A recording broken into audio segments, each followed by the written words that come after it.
Erin, thank you so much for being here. Our audience loves that we get practical really quick. I think there's so many big things we can talk about, but your story is an outlier within outliers of your success. And so I know there's a lot of people that want to get in your head, and you've created a bunch of content for that, which we'll talk about later. But before we dive in, if you kind of give just a high level, your journey, did you know you wanted to be an advisor and kind of what that was like for you? No, actually, the short story was I was one of 6 kids. My dad died when I was 11, left my mom with 6 kids and no money. So we went from a middle-class lifestyle to poverty overnight. So I've worked, I bought everything I've ever owned since I was 11 years old. I had to start working at 11. When I was 16, I was involved in a very bad car accident with a motorcyclist. He actually hit me. And as a result, he died, but there was no witnesses. So I ended up being charged with involuntary manslaughter, went through a criminal trial, and I was found absolutely not guilty. And then the parents of the young man sued my mother and me for a ridiculous amount of money. But think about the lessons that I was learning along the way. One, my dad died leaving no money or no life insurance. Man, that would have been a really nice thing to have had. And 2, going through a civil trial, a criminal trial, a civil trial. I remember my mother saying, because of you, we may have to pitch a tent on the high school football field, because she thought we were going to lose the only asset that we had, which was our family home. So, I've gleaned a lot of lessons from the terror that was that experience. Wow. Fortunately, my husband noticed me in high school. We started dating in high school, and he became an Air Force pilot. And the funny thing is, the bride is supposed to pay for the wedding. And of course, my mother had no money to pay for a wedding. So I literally found out that Wheel of Fortune was doing tryouts for Brides Week. So I went up and I got on the Wheel of Fortune, and I solved the final puzzle and won the big payout. And believe it or not, the puzzle I solved was called Down in the Dumps, which at that point in my life, I'd had nothing but, tragedy and loss, right? But I married my high school sweetheart, and, by the time we were 22, we took the winnings from Wheel of Fortune and some savings, and we gave $19,000 to a stockbroker. That was all of our money, and he lost it for us in about 6 months. Oh my goodness. So I always tell people I had a PhD in the School of Hard Knocks by the time I was 22, but, I counted all good because, it led me to where my profession. And so Bob and I got married as a fighter pilot. We moved 17 times in the first 14 years we were married. And his last duty station was in Panama City, Florida. So I went into a stock brokerage firm looking for a job as a secretary. And the man said, "I'm going to make you a stockbroker." And I was like, "What's that?" I didn't know the difference between a stock and a bond. I'd never heard of a mutual fund, but I was young, in my middle 20s. And I was like, okay, So that began the journey. The first 10 or 11 years were just a nightmare of great proportions. Imagine me coming from living literally in the projects, growing up, to then trying to act like I knew about money and finance. Wow. For a long time. Not only was I not believable to the clients, but I wasn't believable to myself, right?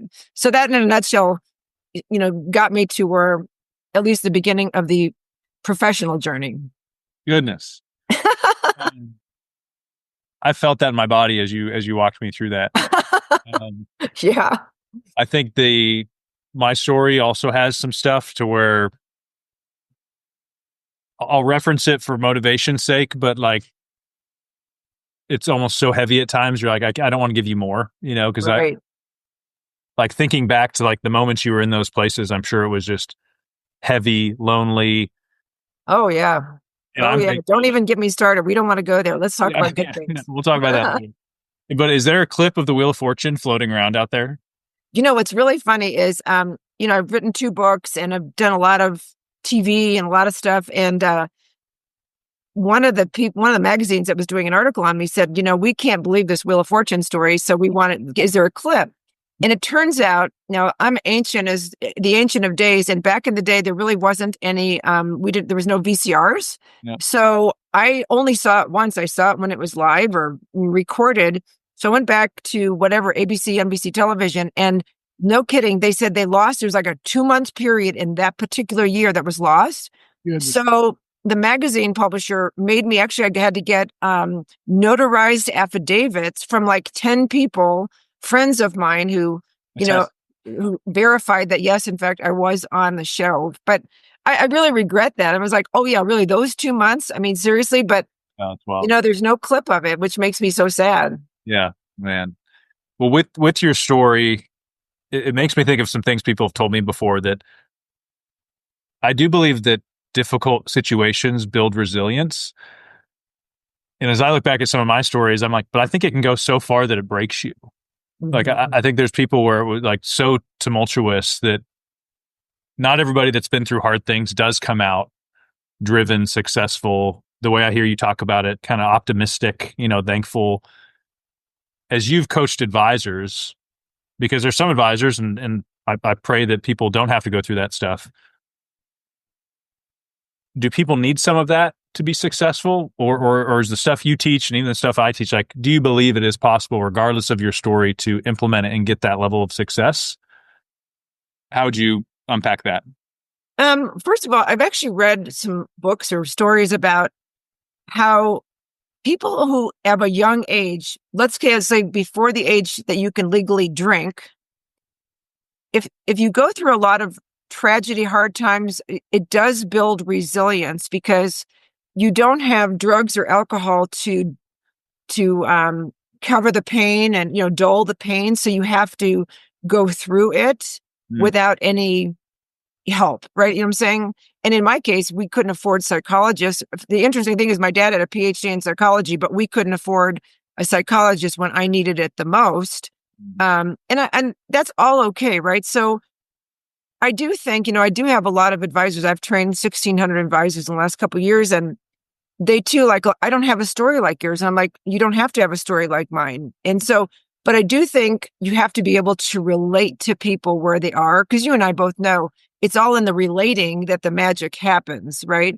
And so, but I don't think any one advisor, any person has to go through what you went through or what I went through in order to be successful. Absolutely, because I've seen it play out. You don't have to have that kind of tragedy. Yeah. Yeah, I believe that now.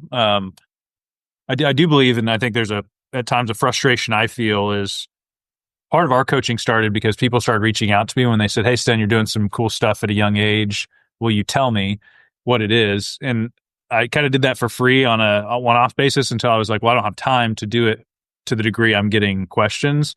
Sure. So I want to turn this into a system. I want to teach. I found out, actually, I really enjoy hanging out with other advisors and learning things. But there is this point where you meet people and you tell them the thing and then they don't do it.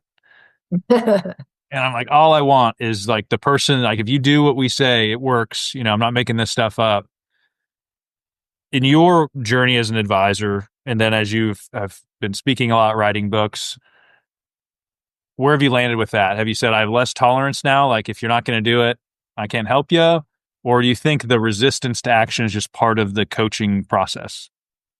Well, here's the thing. I do think that advisors think that there's a magic pill, and if they do this for, it's kind of like the whole gym mentality. They sign up in January, go to the gym, and by February, 95% of them don't go anymore, right? And so I do think, and I'll back up and say, one of the things that I think is most important, and one of the things I think is really missing in our industry, is in the place that I started my coaching program is, I shouldn't call it a coaching, mine's pure training. And that is, what is your why, right? And I really think that advisors need to get with their significant others, their spouses or their partners, whoever it is, and really write down, what do they want to have happen? I always want them to visualize, what do you want to have happen on the last day you're in business? And I'm here to tell you, on the last day that you're in business, if your business depends on you to meet with every single client, it'll have very little value in the marketplace. Now, coming from that point, and the case in point is the day I sold my company, I sold it in October 2017. The buyer of my firm bought another woman's business, and she had about the same amount of AUM as I did, but she had two big things going against her. She had the same amount of employees, she just hadn't empowered them. So all of her clients were used to and expected to meet with her. And unfortunately, she'd had a massive stroke and she had to sell. So she ended up getting, think about this, 25 cents on the dollar compared to me. And I asked advisors, I said, would you go home to your spouse and say, look at me, I'm so proud of that result? Of course not, right? So I always say, let's begin with the end in mind. What do you want to have happen on that last day? Do you want to get a really big check like I did? Or do you want to get something else? Do you want to, pass it off to your son or daughter, whatever it is? And then to me, once you get clear on what you want, especially and have your spouse or your partner buy into that dream, then the steps to get there become very easy. Yeah. But I really don't think, and I think, Sten, a problem in our industry is that it's really not that hard for an advisor to get to a level of personal comfort. I mean, they can make whatever it is, $200,000 or $300,000. They have a house, 2 cars, they can put their kids through college. So their why has to be big enough to propel them to do the things necessary to become multi-million-dollar producers. And so I try and give them a visual. I tell them my why, like, my husband and I both came from poor families. And so we set goals that every 5 years we wanted to take all members of our family on a trip of some kind. So since 2000, every 5 years we've taken between 60, 77 people on a cruise. We found cruising is easiest. Yeah. We now support 5,500 orphans in Africa because of the success of our business. We've paid for alternative cancer treatments for 2 of our family members, costing $500,000 because they couldn't tolerate traditional chemotherapy and radiation. So, putting a why behind making money is so powerful, and it will be the motivation. It will be the fuel that makes you do what it is that you want to do. Because sometimes, we won't do it for ourselves, but we'll do it for somebody else, or we'll do it for a cause that we care about. So I think really getting into the why, if you can do that, and then if you can get a partner to believe in that and say, and we have them write out, what is your why? I want to do this. And I give them mine and said, your why is not going to be mine is, but what is your why? And get buy-in from your significant other, because then the spouse doesn't mind if you have to go in on a Saturday to pick up a check, or you have to stay late to do a seminar, because you're both working in the same, in the same direction. And I think that is a huge benefit if you can get there. Yeah. I think there's a layer of accountability. It's one of the stats that kind of rocked my world when, I don't know if it was a Harvard study or recent employment study, where it said, I think your chances of achieving a goal are like 60% if you make a goal and kind of put it out in the universe. But it's like 95% if you tell somebody about it and you give them the authority to hold you accountable. Totally. And if if that's even true to the smallest degree, like, shouldn't that be almost like the secret to success is like, get awareness to some degree, which is trainings. I think you then get stuck on the belief, which is like, if you need accountability or coaching from somebody else. Yeah. But it also made me think of the book, The War of Art, where the idea of resistance is that if you're listening to this podcast right now, we could look at Erin's story and be like, wow, like, I haven't gone through what she's gone through. Good for her. I don't think I can do what she did. But I bet that there was a lot of resistance in your story too. And part of it is like, right now, we're all waking up, and I think resistance hits us as we get out of bed, whether it's going to the gym, whether it's making that extra call, whether it's the seminar. That when I read that book and it normalized that, like, just because I don't have what I want right now doesn't mean there's something wrong with me, but there is something broken in my system that's not allowing me to do the things I need to do to get there. So as you built your training, what are you focusing on? What have you learned about advisors that you're saying, I can't do it for you?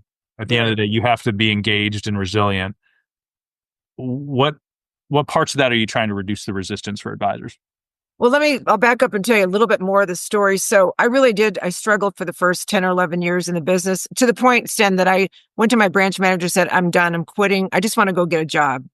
I was taking clients that brought me $50,000, $5,000, $100. It was just ridiculous. But, God love it. I was doing the best I could. I just didn't know how to do anything different, right? So he said, go get some business coaching. So I did. And I enrolled in a program. I thought, I'm going to embrace this wholeheartedly. And in the third year, the 12th session, we were all asked to stand up and share the results that we'd gotten over the 3 years with somebody else in class. And so, by the way, in my class, there were doctors, lawyers, plumbers. It wasn't all financial advisors. And so I happened to find this random guy, and I said, do you want to do the exercise together? He goes, yeah, let's do it. And his name was Paul. And I said, I wanted to go first because, hey, I was excited about my progress. I said, I'm Erin Botsford. I'm from Dallas, Texas. 3 years ago, I was doing around $300,000 in production. I said, this year, I'm on target to do somewhere between 400 and 450. And I was thinking to myself, like, look at me, I was very happy with my progress. And so then it was his turn. And he happened to be a financial advisor as well from Virginia. And he said 3 years ago, he was doing 300,000 as well. And I thought, well, look at that. We are just alike. And I was so happy. And then he said, this year I'm on target to do 3 million in production. And he said, I don't meet with any of my existing clients anymore. In the last 3 years, I've built an entire team around me. So all I do is go out and sell the philosophy of my firm. And everybody has to understand, nobody gets me. They have to agree to work with various members of my team. And of course, his voice starts trailing off in my head. I'm like, what did you just say? You went from 300,000 to 3 million 3 years? He goes, yep. And like, you don't meet with all your clients for their reviews? No, I have a team to do that. And he was younger than you, Sten. And he was like 29 years old. I was like, oh my God, like, how did he do that? So I started stammering and stumbling. I'm like, could I just buy a few hours of your time? And he was so gracious. He said, why don't you come spend the day with me and my team? And of course, as quickly as I could get back to Texas, I made sure that my husband, who was an airline pilot at that time, I wanted him to come with me because I just knew there was going to be a big cost to getting results like that. Like maybe I was going to have to divorce my husband or, sell my firstborn child. And I just wanted my husband to understand like the costs. And, but it wasn't like that at all. And so really and truly, Sten, we spent most of the day, of course, I wanted a to-do list, and we really talked about the mindset of a business owner.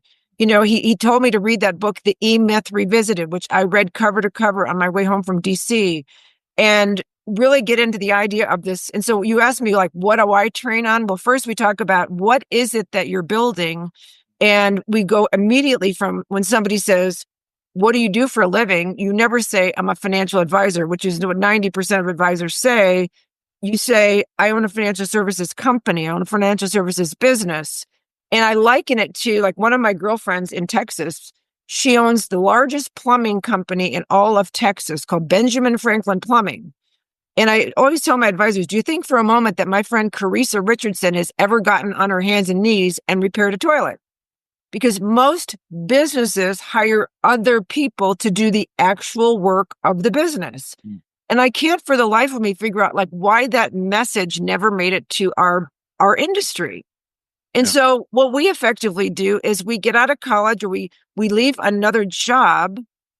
And what we do is we buy ourselves a job. We don't really have a business because it depends on us showing up every single day. And so we really get real clarity around what it is that we own, what are we doing? Okay. And so that's the first part that we start. And the second part, believe it or not, is, a lot of advisors will say, hey, Erin, I heard you used to work with 10, 20, 30, $100 million clients. And I'm like, yeah. And they say, well, can you help me find those people? And I'm like, of course I can. That's where I played. And I'll say, but let's say I put you in a room full of $30 million prospects. Would you have any idea what to say to them to either get the first meeting or to close them? And they're usually, no, I don't, I'm not 100% sure. So the first place we start, Sten, is how to close a prospect of any size the first time you meet with them. No more of these 1, 2, 3, 4 discovery meetings. And like you, and I know we're going to talk about, I charge a financial planning fee upfront, separate and apart from AUM. And I was willing to spend an hour to an hour and a half with anybody. Yep. But if they didn't write me a check at that first meeting, it was highly likely we were never going to see each other again, because I also had a policy where I didn't chase prospects. And I love that. I always advise clients, if you create that policy, then you have to get really good at what you do in that first meeting. Yep. And what was nice about having that policy is if that client, for whatever reason, that prospect didn't say yes to me, then that gave me the opportunity to diagnose exactly what happened. Everything in my business was fine-tuned in from how the clients were greeted, how they were seated, what happened next, the words I said this, what they were presented, everything. And so if I didn't get yes, that something had to be diagnosed. And typically, and this is like free advice, this is the best advice you'll ever get, is that if they didn't say yes to you, then what I did not do was I did not leave them with a clear understanding of the consequences of not doing the planning that we're recommending.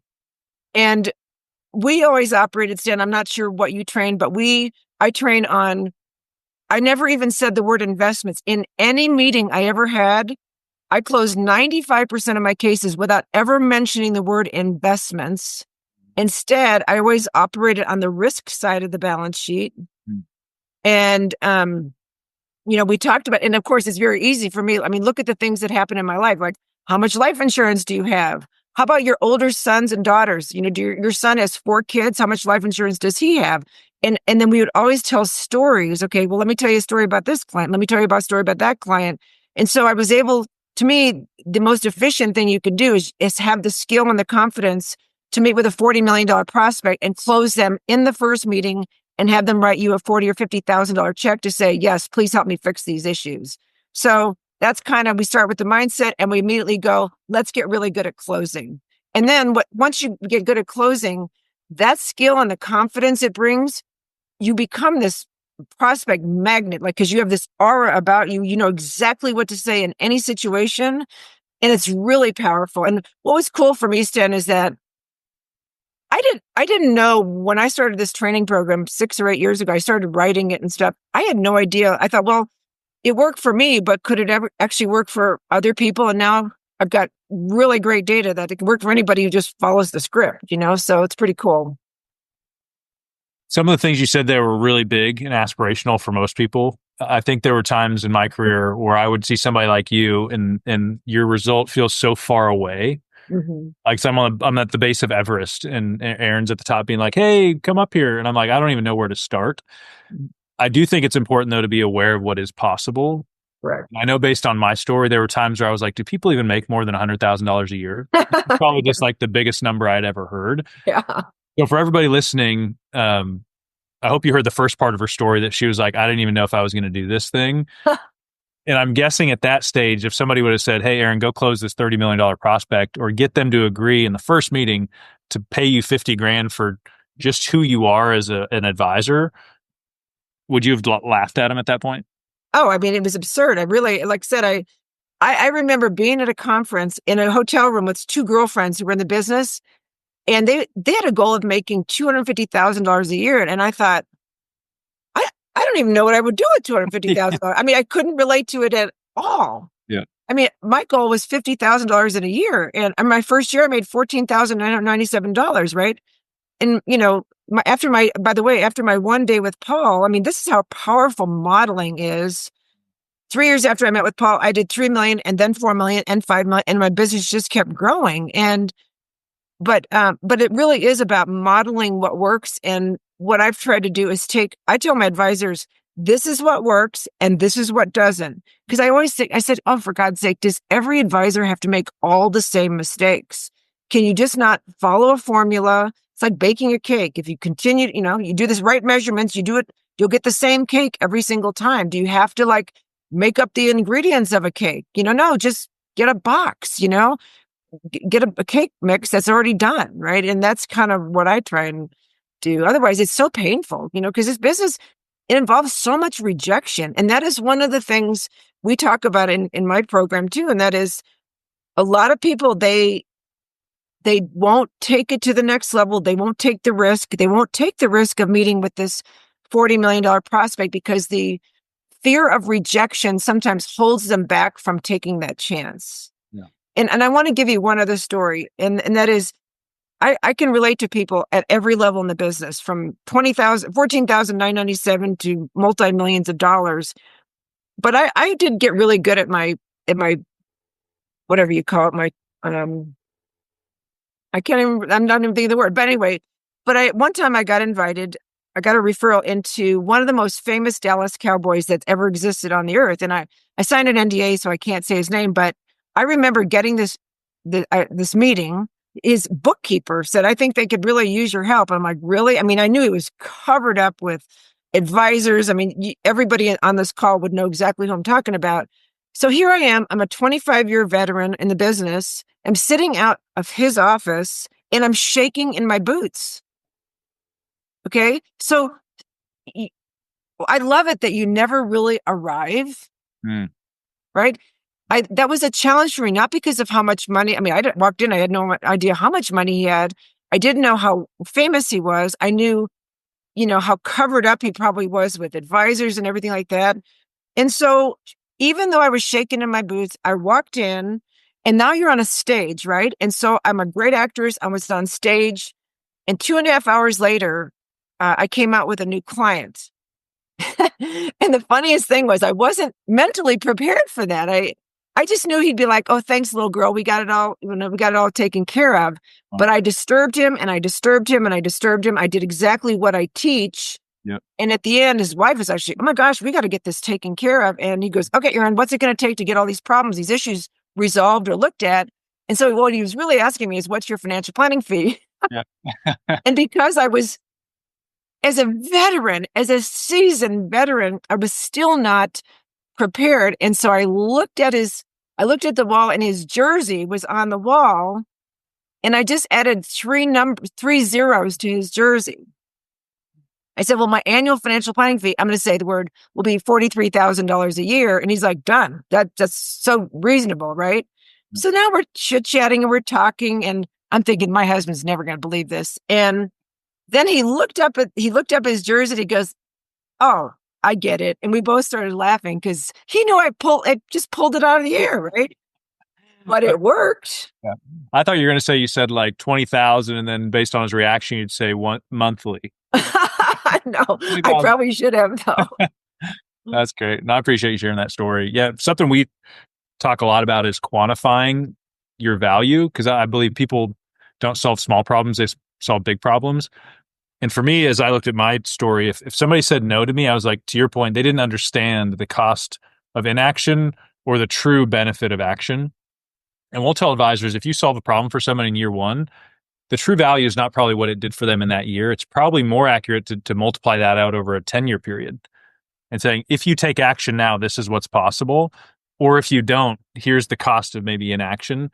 And I found without that, you're hoping you just catch somebody on a good day when they're ready to make a choice, because most advisors, and I think the industry does a terrible job of this, is there's like this average path we all accept of just bump into as many people as possible, hope you catch them on the right day where they say yes, and if not, just move on, versus really focusing on, like, we should probably all be master communicators.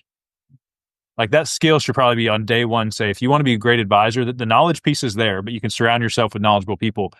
You have to learn to convey confidence and to tell a story, because I think that's where people are like, "Oh, I get what you're saying," and then they take action. Yeah.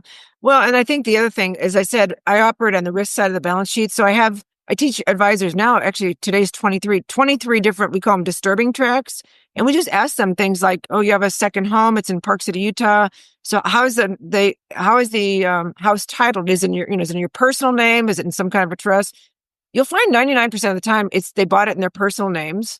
And so then you talk about, okay, well, let's imagine, like, for instance, Sten, 3 weeks ago tomorrow, I was having book club. I'm at my Park City home, and a lady fell in my driveway and broke her hand and her wrist because I had ice, right? Now, she's not going to sue me, but if she did sue me, what's so nice is I have my house, I have every asset I have so locked down that you sue me, you're not going to get a penny of my money. I mean, it's great. In fact, and that's what I teach, how to protect clients' assets. And so what I found, and I teach advisors how to move up market and work with higher net worth prospects. One, because they're easier. Yeah. They have more margin in their lives. But what high net worth people, they don't want to talk about retirement planning, investments. They want to make sure that all their risks are, they don't like feeling vulnerable. Yeah. They don't like thinking that, I'll say, so you have a 18-year-old kid driving a car at Texas A&M in your name. Oh, wow. Yeah. So let's imagine he happens to have a couple cocktails. He's not 21 and he hits a plastic surgeon. And now you're being sued for $25 million. How does that play out with your current state of affairs? And what I found is interesting is, like, you get these high net worth people, they are totally prepared. They can handle a 10, 20, 30% decline in the market. That's just a bubble. It's a blip. Yep. But you had a guys and you say, "What's your plan? How have you protected yourself from that $25 million lawsuit?" I mean, they start sweating bullets. Wow. And it's typically, when I teach these disturbing tracks, there's 23 of them. you have to use, in my practice, the first one's probably not going to catch them. The second one, they're going to start getting disturbed. By the third one, she's punching him in the side saying, we got to get this stuff taken care of. Yeah. And so when you say adding value, I add value by demonstrating to them how I'm going to help them prevent catastrophic failure in their financial life. Because I don't think anything on the retirement side, anything on the money management side, anything aspirational, because the fear of loss is 4 times or 12 times more powerful than the opportunity for gain. So that's why what's interesting is when an advisor comes in, they have when a prospect comes in, they have their attorney and their head up here, their CPA here, the Mercedes dealer here, and then us. And my goal was at the end of the first meeting, I want to sweep myself up and be on par with their most highly valued current advisor. And typically I would hear the response, how come my attorney never told me that? How come my current advisor never told me that? How come my real estate agent never told me that? And my answer was always, I don't know. But if we work together, we can get that fixed. So I always started and fixed problems on the risk side of the balance sheet because nobody wants to feel vulnerable and feel like, oh, great, you got a money manager that's making you 18% a year. It's just that much more for somebody to come in and sue you and take away your lifestyle. And I've seen it happen hundreds, if not thousands of times. Yeah. I usually end up with these people after it's all the devastation has happened. They're like, what do we do now? I'm like, well, you didn't protect your money in the first place. So let's go ahead and let's protect it now. Let's do what we need to do now. Because on the way home this afternoon, you could get in a car accident. I mean, car accidents are the most common threat to people's livelihood and to their financial future. We live in a very litigious society. So one of the things I teach is how do you protect that money from catastrophic failure? Yeah, I love that angle. I do appreciate the science behind it. I do think the risk piece gets people's attention more than if you meet a client, and most of our ideal clients have other advisors. And if what we're trying to do is just say, we can make you a little bit more money than they are, I don't know if that's enough to disrupt their trust circle and get in their world. But as I look back at some of my biggest prospects recently, business owners, it was a conversation about what if this, and they're like, and the odds are maybe not 100% that thing happens, but if they're even 5 or 10% and no one's talked about this, I do think those are the ones that got them to act faster. So I love that. Yeah. Like I said, it's especially as you move up market, if you're going with a business owner, they've already made their money. They don't really need you to make the money. They need you to protect them and protect their downside. And, it took me, 10 years to figure that out. But, and again, I did it intuitively because I think it's natural because of my background, right? I was in a car accident where there was a fatality. My family was sued, right? I understand the fear my mother had, right? And so now you magnify it. My mother was broke. I mean, and so she thought we were going to lose our house. But now you work with people that have $50 million. They have the same exact emotional connection to not just their money, but what the lifestyle their money affords them, Yeah, I love that. Well, I'd love to talk more about this. So everybody right now is taking a bunch of notes and they're rethinking all their scripts. Where can people go to learn more about your training and to dive deeper into that? It's very kind of you to ask. And I would love to talk to you about what you do in your coaching and have you on one of my programs. And they can go to www.erinbotsford.com.